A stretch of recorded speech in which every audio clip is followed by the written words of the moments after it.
All right. And we are live with Miss Natasha Hemingway. So excited to have you on the Burnout to All Out podcast today. Happy to be here. Happy to be here. So good. This is gonna be a fun interview. So let me give the informal bio, and then I'll give the formal bio. So What I want to tell you guys about Natasha is, for all of my listeners, I don't know about you, but I have invested year over year to be in communities, to be around people who are in a similar world than me, because as an entrepreneur and a small business owner in the online space, I felt like I was a unicorn here in little old Davidson, North Carolina. There was not a single man or woman that I knew within a 100-mile radius who was living the world I was living. And one night at Shake Shack, because I didn't feel like cooking, I was home with all 3 kids by myself. I was at this burger joint and my kids were like, "There's Cash, that's my friend." And we went over and sat down, and here's this sweet, amazing woman, Natasha. We get to chatting, and she is so brilliant, so bright, so charismatic, so sweet. And she's in the online business space. She is an entrepreneur, a sales expert, and she's an ex-corporate from an industry. We have very similar backgrounds. And we were like, holy shit. You were like, what? Or did I really find a unicorn here in Charlotte, North Carolina, with someone who actually speaks my language? Yeah. We became fast friends. Yep. Now power partners together in business. We'll talk a little bit about that today. But Natasha is at the top of her game as a sales expert. So she's, our relationship has evolved from our children through collaborations in business, and through friendship. And I want to now jump into your official bio, and how we've ended up collaborating in business, because Natasha is actually our sales expert coach inside of some of my programs inside my community. So Natasha is a corporate startup and entrepreneurial based sales consultant, coach, and speaker, and the creator of Heart Not Hustle, a sales coaching firm founded with an aim to help corporations, startups, and entrepreneurs find and focus on the deeper meaning behind their business motivation and sales message. She helps corporations, startups, and entrepreneurs master their authentic sales process and sales strategy and achieve meaningful success and maximize their sales wins by bringing the heart, not the hustle. I hope you guys are really excited to hear more about her today. And I will say also, she comes from a Fortune 500 company where she was, a senior sales manager. And let's start there, right? Let's actually start with the journey of corporate. And I know that we both have lots of appreciation for the skills that we gained from corporate. I know you still work and consult with corporate. Let's start there. Where were you in life when you realized it was time to make a pivot, or was it kind of forced upon you, right? Like sometimes it's one or the other, or a little bit of both. So take us back to the Fortune 500, top of your game in your sales territory, the golden handcuffs that we both know. Talk to me about it.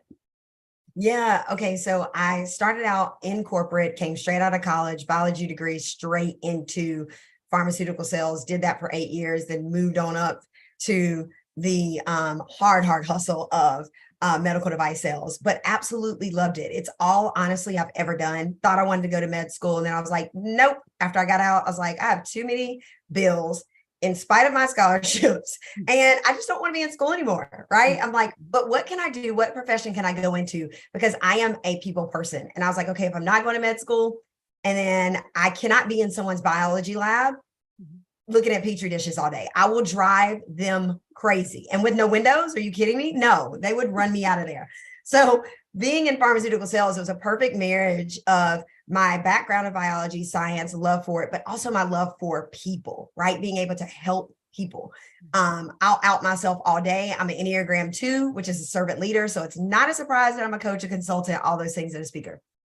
And then my wings are 3 and 1. So the achiever, perfectionist. So I tell people I'm a bit of a hot mess, but a good one. And I'm at least I'm aware, right? So coming out of that, going into sales, it's all I've ever done. And to be honest, it was part of it was just that, like when something's in your spirit and it's time to move, but you don't know what the move is, it was that for me. And the huge catapult, honestly, was me getting promoted, or I was working towards a promotion. It takes 2 years to get it. You have to have 2 years, so 8 quarters of being at 100% of your quota or greater. If you drop down at any point, you start over. Literally, the clock starts over. And you have to be also checked off for, performance behaviors like managers, all that stuff, your leadership qualities, all this. And so I was in the running for that. And we ended up losing our first son, and he was full term. So that whole devastating, unexpected life event changed everything in my life. To be honest, Melissa, it changed how I saw life. It changed my purpose. It changed,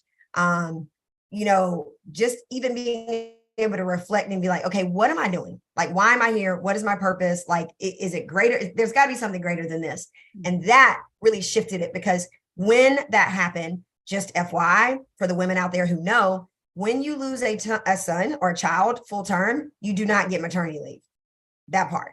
So I didn't get maternity leave, had to take like PTO, went back like a week later, and I was back into my job, starting over, back in the running for this promotion. Okay. Because we dipped below. Yeah. We dipped below for the weeks that I was out. So going back into that, going back into the grind, the hustle, trying to get to that. We then end up getting quickly pregnant again. So it was kind of this dichotomy of like grieving loss, and then also having to like give myself a mental, like I call it a checkup from the neck up, of like, okay, here's my purpose. If I'm going to be able to walk out these days on this earth, I have to know why I'm here, and I have to know what I'm driving towards. And also I got grievance counseling. Let me just say that too. Okay. So having to pull myself together and be like, okay, I am now pregnant with this second child. I'm going back to this very high pressure, high stress job. I'm going after this promotion. I'm kind of starting this clock over. It was literally like, I owe it to my son to be the best I can be mentally and physically, right? Like I don't have time to be down, because I have a responsibility yet again, right? Internally, of carrying this child. And so it was kind of just getting my head straight, figuring out my focus, and then driving towards it, and just blinders on. And, even like having scriptures everywhere, just reminding me of the hard days, like when I didn't feel like I could, so just things to keep me going. And obviously my family, my friends, things like that. And even my team back then. And so I drive towards it. I get this promotion, and unfortunately, I get the promotion. I'm the only African-American female senior territory sales manager across the country, across the division at that point. So it's like a big deal for me to get that. So get it. And then a couple months later, I end up getting pushed out of my job. Like, what are the chances? And y'all, all I've done my entire career is sales. I don't know anything different. And so it was devastating. It felt like another like death, like another ending, but in like a business career, that type of thing. Right. Right. And, as humans, we, whether it's good, bad, or indifferent, we a lot of times equate our success or what we're doing by what we've achieved or what we do. And when that is stripped from you, I call it like my stripping season. When that's stripped from you and you're down to like, okay, well, what am I good at? Like, what am I doing? And I had to just really press in and pray, because I knew after the loss of my first son, in my spirit, literally, I'll never forget, me and my husband were sitting in the airport, and I was like, I know what came to my spirit was, I know I'm made for more. I know I'm called for greater, but I don't know what that is. And I said that to my husband out loud. And we were on our way back from the airport to this island that we go to every year. And my husband was like, men, love y'all. But he was like trying to reverse engineer me into what that thing is that is I'm called to move towards. Mm-hmm. And I literally get back down to it. And I'm like, I don't know. I just love people. And he's like, that ain't a business, boo. So you go right on head back to them golden handcuffs and you go back to your job and keep working and let me know when you actually have something definitive. Right. For me, my faith is everything. I am nothing without my faith. I'm very clear that I did not make myself, create myself, make myself great, and put myself on this earth. No. Okay. I know, right, who I am, and I know whose I am. And in that process of just being in prayer, just God led me straight to where I was supposed to go. And that next step was entrepreneurship. And I was like, like what? Who signed me up for this craziness? Right. And not knowing how to do that or not knowing any of that, he took me first to health coaching. And I'm a former competitive gymnast. Okay. And so going into health coaching and having to be on social media and all this, and I was like, what? No, I'm not interested, God. Call someone else for that. Mm-hmm. And he was like, no, actually, I'm calling you, sis. And so I was like, okay, I mean, literally confirmation, 3 ways, 3 different ways, 24 hours. I couldn't deny it. Talked to my husband about it. We talked to our financial advisor. And he was like, this is what risk is. Like, take the leap. You know, this is how you build a business. It's not tons of money sitting there and you're like, okay, I'm going to build it. So we took the leap. Right. That is not it. So we took the leap, had a year's worth of savings we were going to give towards it. And Melissa, I say this way for anybody listen. I have only thing I've done is sales. It's all I know. I can sell ketchup to a girl in a white t-shirt. I can sell ice to an Eskimo. Bring it on. I got a 30, 60, 90-day plan for it. You want it? I got it. Let's go. And I am driven. I don't need anyone to teach me or tell me how to work. I have enough and I put enough pressure on myself. So work ethic is not my issue. So I was like, I'm going in and I'm going hard because I'm going to get to the end of this 12 months and we're going to make a decision whether we continue to do this or to stop. And I told my husband, I will leave no stone unturned and there will not be an excuse that I could say I did not give it my all. And I went all in and I got to 9 months in and I was like, oh, this ain't it. It's not working. It is not working. I'm like, I know numbers, I know trends, and the trend ain't trending. Okay? For us to do this after 12 months. Huh. So I was like, oh my gosh. And I prayed. I was like, God, if you're going to call me to do this, I will do it. I said, but I do not want to mess up anything financially for my family, period. I was like, you better not let me fail. And I don't know about y'all, but this is how I talk to God. I am not proper. I am not perfect. I just talk straight. Okay. Mm-hmm. That's how we're cool. So I get to the end of this. I'm like, oh my God. I told my husband, I'm like, this isn't it. I've got 9 months. And so I tried to run back to the thing that I knew, the thing that was comfortable, sales. And to be honest, I could have probably went anywhere I wanted because I work for the #1 medical device company in the country. I had already gotten promoted, done all these things, and could have leveraged that and made more money. But you know, like when you go towards something, Melissa, and it's like, you know, in your spirit, you are not supposed to be there. It is a no. It is a hard, fast no. It is don't do it. And I was trying to run to it and I'll never forget it. My husband said, why are you trying to run to something that God said no to, that he already closed the door? Why are you running back? What are you doing? He was like, sit. I was like, sit. And Melissa and I are a lot alike. Like we don't do sitting or resting well. Right. So I'm like, sit and do what? And he was like, we said we give it 12 months. Wait, see what God says. And that was what I call my surrender season. It was the hardest time, business, professional, career-wise, because I'm like, okay, I did that. I trusted. I took the leap of faith. It didn't work. Now what? I don't know what I'm good at. I don't know where I'm supposed to go. He's saying no to go that way. I can't go that way to what I know, which is comfortable. And that season of surrender was it was the end of August until that December. And then I found a speaker coaching program, got into it. Huge investment after we'd already spent a year's worth of savings. That's why when people talk to me about investing and taking risks, I'm like, I am not the one that you think you're going to get away with an excuse about you don't have the money. Right. Don't come. No, because I have sacrificed and I have saved, we have drained, we have built, we have grown, we've committed. And it's like, it was a commitment that was like, go bigger, go deeper. And it's still a risk. And it was a lot of money. It was like 5 figures worth of money. And I was like, this was not my idea. I just want to say that, Melissa, is like, so good. this whole journey, it wasn't my idea. It wasn't like I made this up. Like, I'm going to become an entrepreneur and I'm going to be a health coach first. But let me tell you this, I quickly understood that that first season was a season of learning. There were things that I needed to learn in that season before I was ready to go to the next season that God was taking me to. Totally. And I bet you probably learned a good bit about personal branding in that first 9 months before. Yeah. Personal branding, what that is, why it's important, what this new world looks like when you step out from corporate and it's I call it the internet streets. It's real ghetto out here. Okay. Yeah. It can be very ghetto. And I'm not that. And so it's like, how do you professionally and with integrity show up, and how do you connect to people? And it was a learning curve. But let me tell you another huge lesson I learned, Melissa, in that with health coaching and helping people. I learned that you cannot teach people work ethic, and you cannot want something for someone more than they want it for themselves.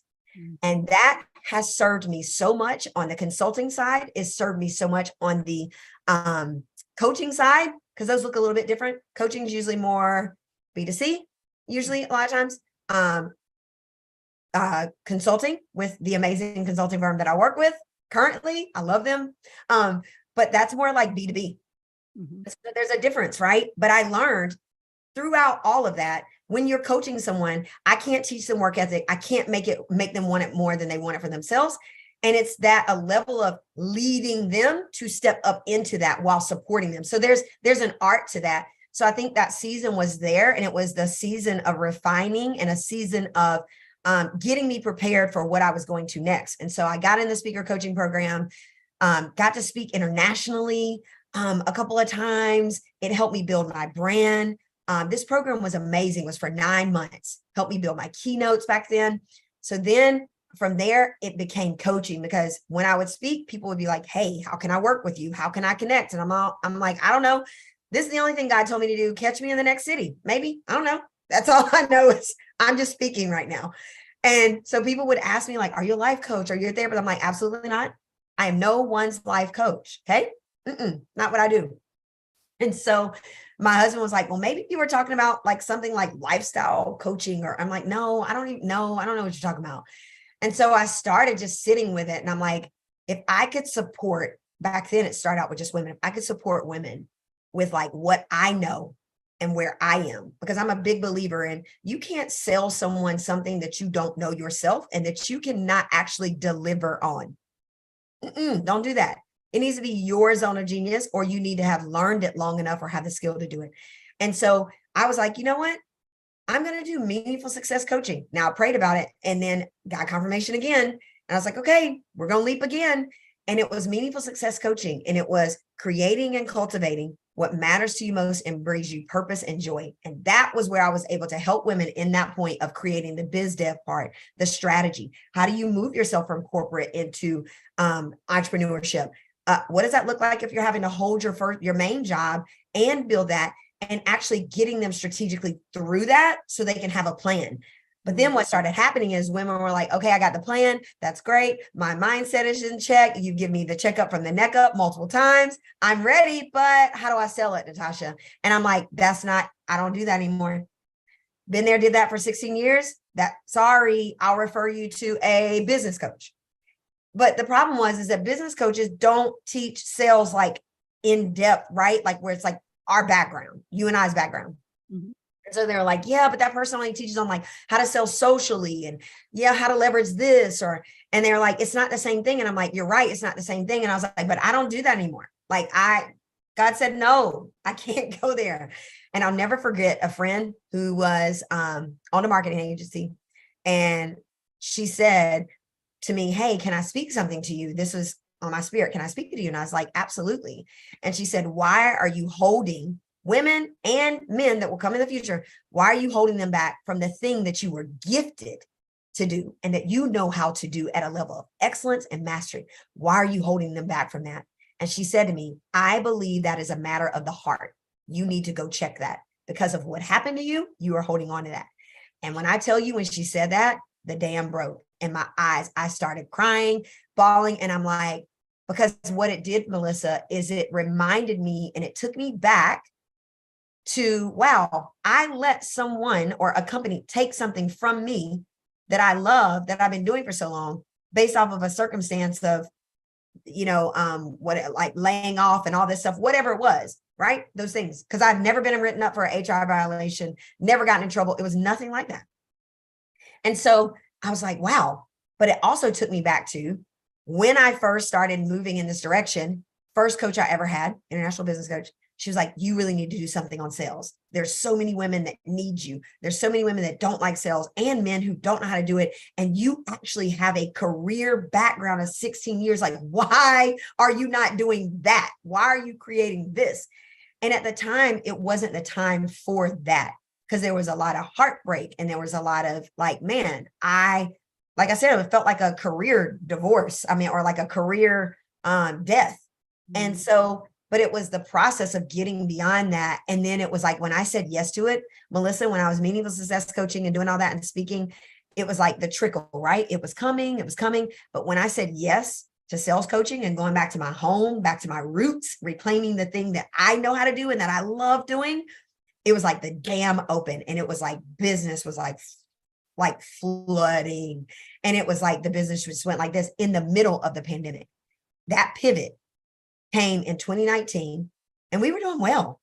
And I also was like, OMG, if I make this pivot to go back to my roots, that means changing everything, Melissa. Copy, keynote, funnels, website, everything. It was a huge decision. And when I talked to my husband about it, he was like, I just been waiting on you to arrive back to this place of where I know you're supposed to be. And I was like, Right. funny.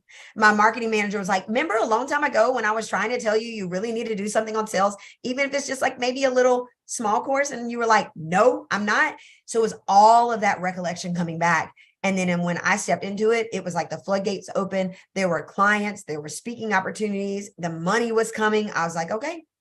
So I say all of that to say, and the reason why I take time to talk about that is because people listen to podcasts and they hear this great success story or this person who's phenomenal, right? Or whatever the thing is. But I always want to be very transparent with people, because if you want to hear me talk about sales, get a Melissa's course. Come on, I'll teach you coaching. You want to hear me talk about sales? Go to my Instagram, talk about it all the time.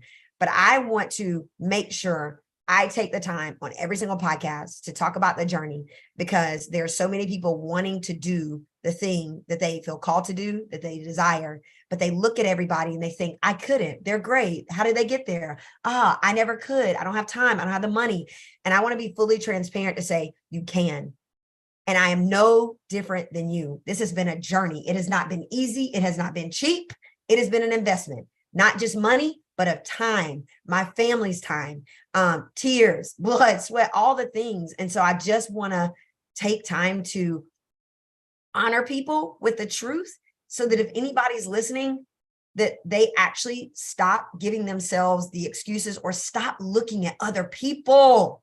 Mm-hmm. It's helpful, but sometimes when you're in a space where you're trying to get somewhere, it can be harmful, because you end up comparing yourself and it stunts you and it stops you. So be careful. And I always say this too, seek wise counsel. Be careful who you talk to and who you listen to, because everybody cannot carry your hopes and dreams and goals that you actually really desire, that you know you're made for and you're called for. Everybody can't carry that. So be careful who you release those things to, right? Because the atmosphere has ears. So I always say this, atmosphere has ears, so you better watch your mouth, right? Be careful what you. Yes. So good, Natasha. And I love that you share the journey, right? It's really easy for people to, and I think that's where people get intimidated, because they compare where you are today to their start. And so if we can continue to be open about our start and our journey and our, ugly girl, snotty, crying by the bathroom floor moments as an entrepreneur. I think that if anything, we can encourage people to take imperfect action anyway and move forward. And also, I love that it took the universe literally whacking you on the head to make that shift to be the sales expert. So speaking of that, I said this at the top of the podcast, Natasha, my programs teach how to build the funnels, right? So we've got like the academy that's a lead generation program. what we've learned is that our clients needed more role play and discussion and training around actually closing those leads, right? So it's like, we're teaching them how to herd cattle, but we don't want them to just herd the cattle off the cliff. Yes. We want them to close them, right? And Yeah. so Natasha does role play and coaching inside of all of our programs, but also you have your own phenomenal business. You consult, you coach, you have power partnerships. And what I would love maybe in the last couple of minutes of this podcast is for you to share what are some of the things from an industry standpoint that you're seeing today that people are doing wrong. And maybe then we can tap into some of the things people can be doing right. So what are you seeing today that people are continuing to do wrong, that if they could just make these shifts, it could make a big difference in the conversions of sales in their business? Yeah, I think this goes for the consulting side and it goes for the coaching side, right? I think when it comes to sales, the biggest thing is it's actually three things. There's one is the mindset that is involved. People are operating from that place, and it's usually from a place of scarcity. Like, I don't want to feel icky, manipulative, pushy, overbearing, or all these things. And it's like, there's got to be this shift, but that takes time, right? And it takes, honestly, someone coaching you, right? Someone supporting you, whether it's on a consulting basis or coaching side, right? But it's the mindset, right, that you have to shift. But it's also not having a sales process or a sales strategy. And let me go to the coaching side, which is where you serve, right? On the coaching side, I tell people on the consulting side, whether it's corporate or it's an entrepreneurial based business that is multi-million-dollar business, and they operate in a corporate structure, if it's important, and even corporations, Fortune 500 corporate, if it's important for them to have, and actually not important, but a must have for them to have a sales process and the sales strategy, what makes you think with your even singular entrepreneurial business that you also don't have to have a sales process or strategy?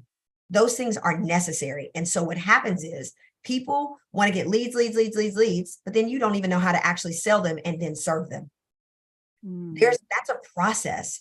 And it doesn't matter if it's the training in the background that I've learned that from corporate and actually real training that we've come from, or, the Cornell Sales Growth and Expert certification thing. I don't know why I thought I was necessary for me to do that, but I did it. And I was like, what was I thinking up at 3 and 4 a.m. doing projects?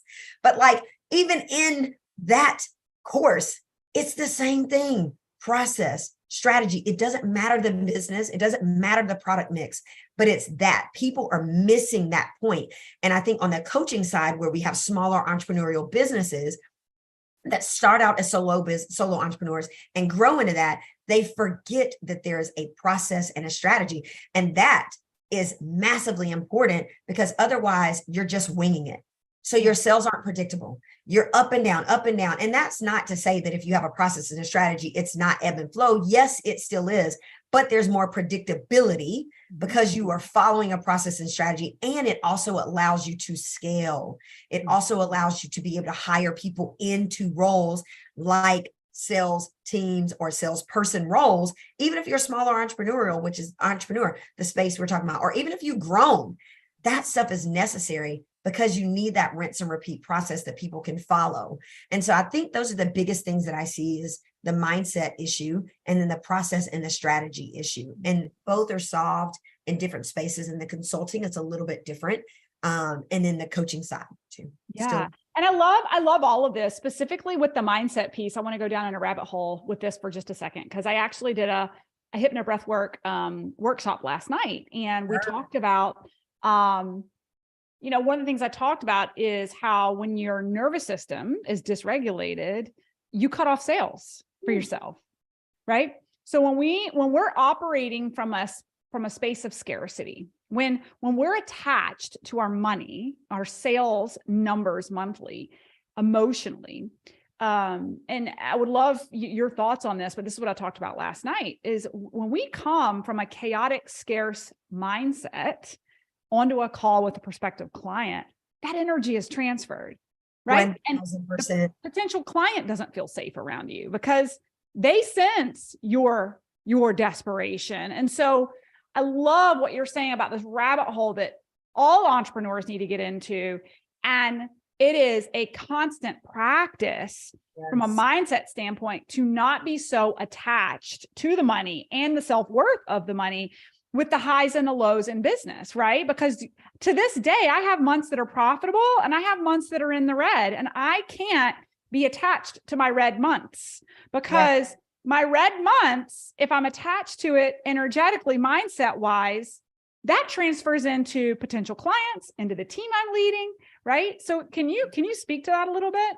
Yeah, I actually speak on it when I do keynote or anything. And even when I'm coaching, talking, even to on the consulting side, is I talk about it's like a three-legged stool, right? And there's three pillars to sales success. There is the mindset piece, right? You got the process, strategy.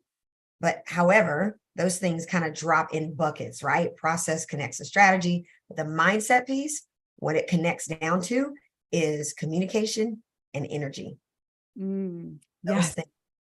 And that part, that mindset, communication, and energy, it's a three-legged stool. And if one of those is missing, the whole thing crumbles. It won't. And so if your energy, and this is why you need a coach or a consultant, because you can't see it. It's subconsciously happening. Right. It's subconsciously happening. And you think you're hiding it and you think you're able to cover it up, but it literally just seeps straight through. And the other person on the end can see it, feel it, they sense it. And that is what repels people away. And it's like having someone that can guide you through that and also work with your mindset. I tell people all the time, sales is not just about process and strategy, but it is just as much about your mindset, communication, and energy that you apply to your process and strategy. And those cannot be separated because it affects directly. It affects those things. Yeah. And you really just hit something that, I say a lot, and I know you agree on this, but people invest in you. People are buying you. I don't care who you are. There's other people who do what you do. Yeah. Right. So it really boils down to how you're showing up. So I just love that. And not to like overwhelm our listeners, but you got to have a process too, right? You got to have a process, but your mindset and energy are just as important as the process. And in that piece on process, I love that you pointed that out too, because people, entrepreneurs, small business owners, we have to appreciate and recognize, right, that it's the sales, it's the revenue that keeps the business alive, right? So if you've got a great product, you're out there marketing it, but you have no sales process or delegated a sales team or someone in position to help follow up, like the fortune is in the follow-up, right? 1000% again. Yes, it is critical to have the process. I tell people, I'm like, especially like you said, we're talking the range of, sales process, sales strategy. For example, I'll tell you let me say two things. The sales consulting firm that I work with is called Immerse. They're amazing. The owner, Mornay Smith, he's amazing. He always talks about that. He was like, sales is a transfer of trust, right? And it's about winning the hearts and minds of the person that you're with and that you're connecting to, and in a genuine and integral way, right? And I love how he always talks about that to us as a team, right? Because we're engaging with clients all the time and they're big clients. And so, yes, I just want to piggyback off of what you said. It's like people are buying you. You are involved in that because people can go buy a product or service anywhere from anyone else. You're not unique, right? There are little things that make you unique. You have your own unique selling propositions. We call it USP. Yes, but you're also involved. There's a person involved. On the side of process, when I'm talking about entrepreneurs, small business owners, a lot of times we build the product, we build the service, we get excited, we get pumped, we do all the marketing, we do all this thing, we invest in how to get the leads and all of this stuff and the social media strategy and blah, blah, blah. And then people launch it and then they're like, but nobody's buying it. And they're like, I don't understand. Like nobody's buying it. And I'm like, because you have not thought about sales. And what happened You have to be really careful with this because you'll build this great thing and you put it out there. And then when nobody buys it, you start tearing it apart. Maybe this isn't good. Maybe I should change that. You start spinning your wheels. You start throwing spaghetti at the wall and nothing's working and everything's sliding down the wall, the spaghetti. You put your hand up, this hand, you got this foot up, this leg trying to hold on everything. And then you start discounting. You're like, maybe it's too expensive. And the real root cause is that you don't have a sales process, and you don't have a sales strategy. So you really don't know how to sell it. And I tell people, before you go doing all of that, make sure in the process as you're building your business, you are also working on building the sales process and the sales strategy. And my clients who do both of those things, because I stay in my lane, I am sales process strategy. Melissa is front end. I'm back end. Melissa is leads. She's mastered it. She knows it. That's not my lane. Okay. That's hers.